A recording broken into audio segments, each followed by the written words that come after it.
I think it's possible to point to just one moment which encapsulates the sort of change we've been talking about. In the early 60s, Dr. Beeching was appointed to take over, which is well as it then was. And it was announced that his salary was going to be $24,000 a year, and that caused howls of protest. $24,000 a year. This was, of course, 1962.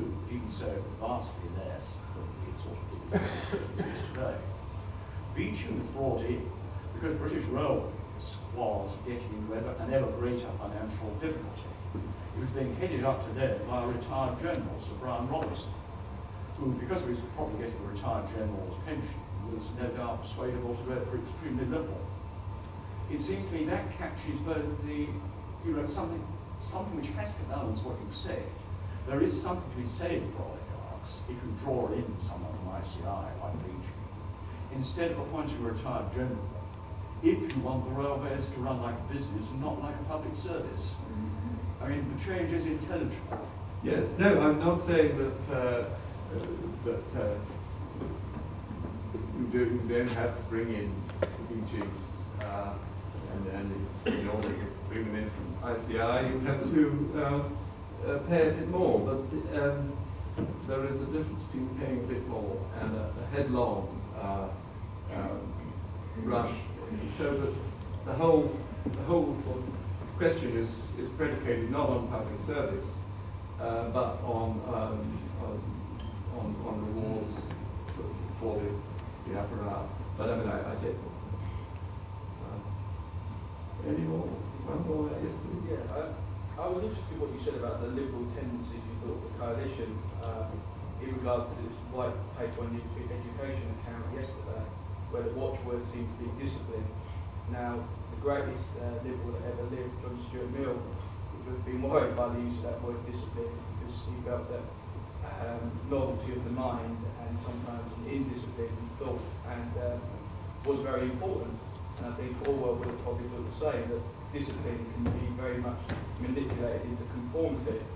And for me, that feels that the watchword of liberalism that you preach, that the coalition is preaching at the moment, has not got into their education policy. I think you're absolutely right. I think there's a great deal of old thinking in Michael Gove's policy, including the wish to dictate all these minute interventions in the curriculum and so on. The whole point of having academies and independent independent state schools is that precisely this should not happen, which just shows how very, very strong the itch to interfere and to dictate is, and it will be a long time, if ever, that we get to the sort of liberal establishments which John Stuart Mill would have given them the okay to.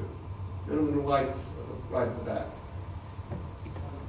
Communists used to pour scorn on parliamentary democracy. Perhaps they still do it at our level.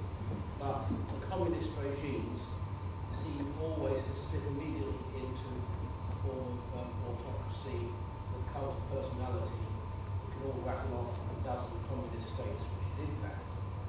Did George Orwell have any solution, positive nature, as he was such a keen observer of the way it works? I think it's, I mean, I've been many greater experts on, I'm not an expert. I think it was unresolved in his mind. I mean, on the one hand, he wanted things to be run for the benefit of the poor, and he thought that meant them being run by the state. On the other hand, he was always, he said, for example, in relation to council housing, the huge great blocks that went up around Sheffield,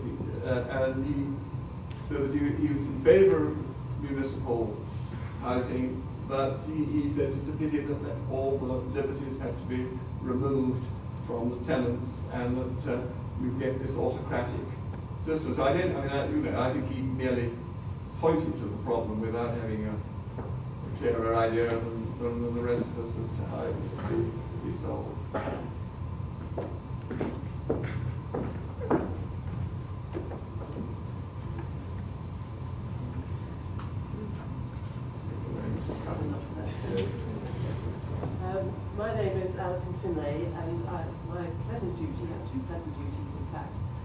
One is to offer a vote of thanks on behalf of the audience and on behalf of Birkbeck to our speaker this evening.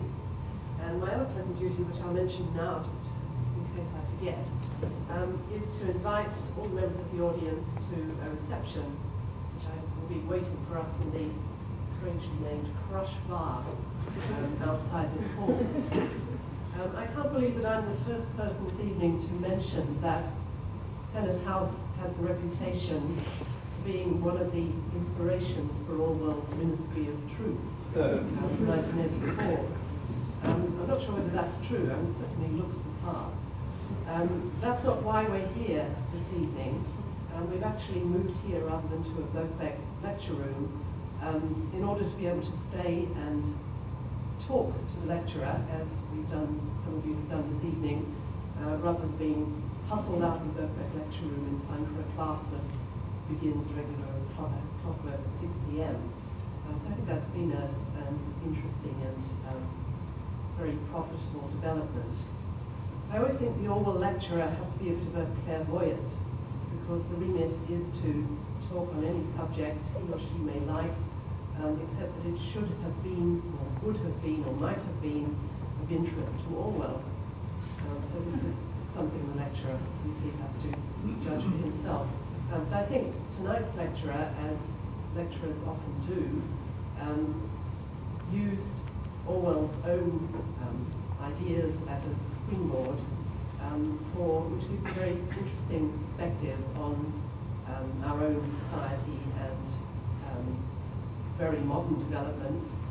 It's hard to imagine that Orwell would not have been interested in how his perception of oligarchy would pan out over 60 years since he made that remark. I was also very interested, very pleased, as I come from the more literary part of Birkbeck rather than a political side, that Ferdinand Mount put such emphasis on Orwell's clear expression, his skill with language, and his great powers as a stylist. And I think the lecture tonight was very much in Orwell's tradition from that point of view. So I think we can safely say that Orwell would not only have been interested, he would actually have enjoyed the lecture. So please join with me in thanking Ferdinand.